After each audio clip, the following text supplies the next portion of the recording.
Saluton from BA. This is a Rorschach Multilateral update from the 29th of October 2024, a summary of what's going down in the world's major multilateral institutions. Starting with US politics and NATO, Senator J.D. Vance shared that Donald Trump would support NATO if re-elected, but said that allies of the United States in NATO need to contribute more to the organization. In an interview on Tuesday the 22nd, Vance stressed that European allies, especially Germany, must increase their defense spending. Trump has long advocated for a balanced financial commitment within the alliance, saying that US support shouldn't be taken for granted.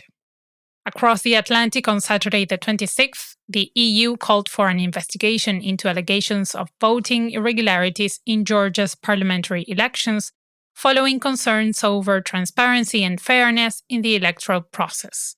However, Georgian Prime Minister Irakli Garibashvili dismissed these accusations, defending the integrity of the elections and accusing the opposition of attempting to discredit the government.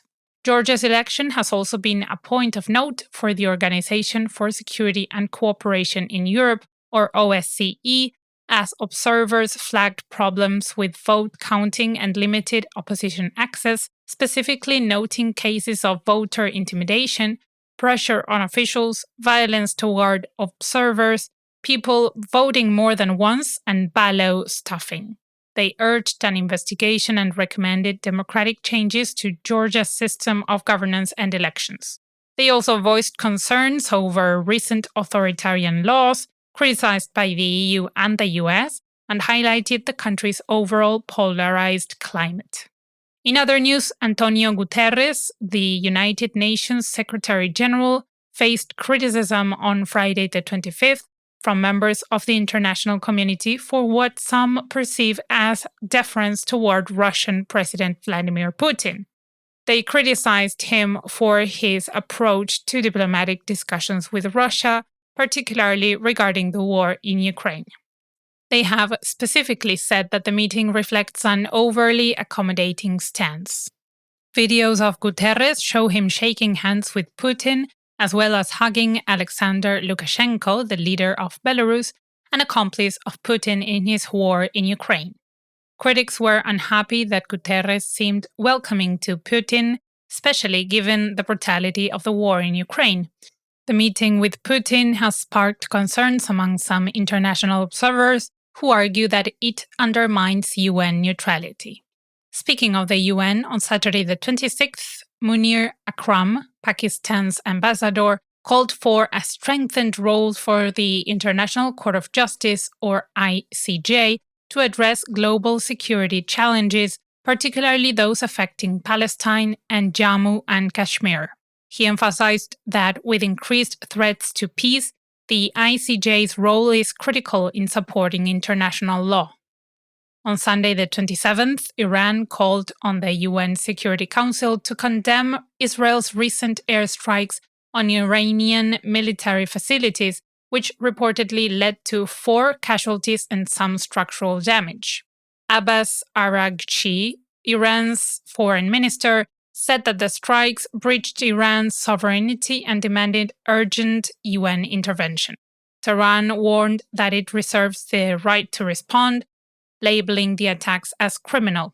Israel has yet to strike Iran directly throughout the course of its recent war in Gaza, though Iran has supported some of the groups that Israel has been fighting against. Leaders in the West urged de-escalation to prevent an all-out war in the Middle East following the attacks. Still in the Middle East, echoing other organizations' concern over Israeli action, the World Health Organization, or WHO, has labeled the situation in Gaza as catastrophic due to escalating violence and a very serious humanitarian crisis. On Sunday the 27th, the WHO highlighted that civilians are facing acute shortages of essential supplies, including water, food, and medical resources, with health services overwhelmed by casualties. The organization urged international support to address these urgent needs. On Thursday, the 24th, the International Criminal Court, or ICC, formally reported Mongolia to its oversight body following its decision not to arrest President Putin during his visit, despite an existing ICC warrant. Recall that Mongolia is an ICC member, so it is legally bound to cooperate with the court's directives.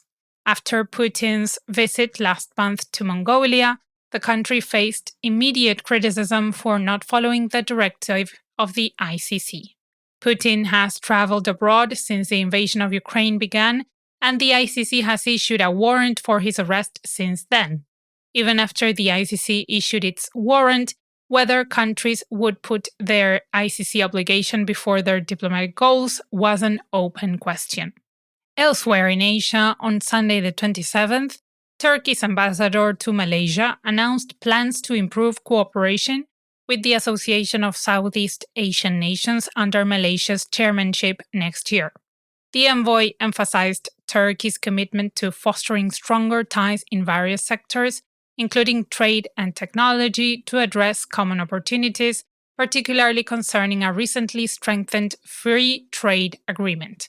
This initiative aligns with the nation's broader strategy to engage more actively in the Asia-Pacific region. Next up, the Asian Development Bank, or ADB, signed new exposure exchange agreements worth $2.5 billion with the African Development Bank and Inter-American Development Bank on Saturday the 26th. These deals aim to optimize the ADB's lending capacity by redistributing concentrated risks, improving support for developing nations. This approach supports ADB's strategy of efficient capital management, allowing for increased assistance to its regional members. In Africa, the International Labour Organization and other stakeholders began a coordinated project to promote responsible business practices in Nigeria. The country has struggled in recent years to build a productive business environment. The World Bank released a statement in 2023 outlining how Nigeria had trouble bringing in private investment, both from home and abroad. On Sunday, the 27th, the United Nations highlighted the importance of ethical conduct and sustainability in corporate operations, urging Nigerian businesses to adopt frameworks that prioritize labor rights and environmental protection. This initiative aims to improve accountability and the overall business climate in the country. On Monday, the 21st, the United Nations Programme on HIV/AIDS, or UNAIDS, urged global support for Madagascar's HIV response as the country faces rising infection rates and limited access to treatment. Winnie Byanyima, the UNAIDS's executive director, emphasized the need for international assistance to address disparities in healthcare and to strengthen testing and treatment access. Madagascar has seen a 158% increase in AIDS-related deaths since 2010, largely due to resource gaps and poverty. Still, in healthcare, the Pan American Health Organization, or PAHO, marked 30 years of polio eradication in the Americas. Celebrations highlighted the region's successful vaccination campaigns, which have maintained polio-free status since 1994, protecting millions from the virus. On Friday the 25th, PAHO officials emphasized the ongoing commitment to vaccination and vigilance to prevent the disease's resurgence.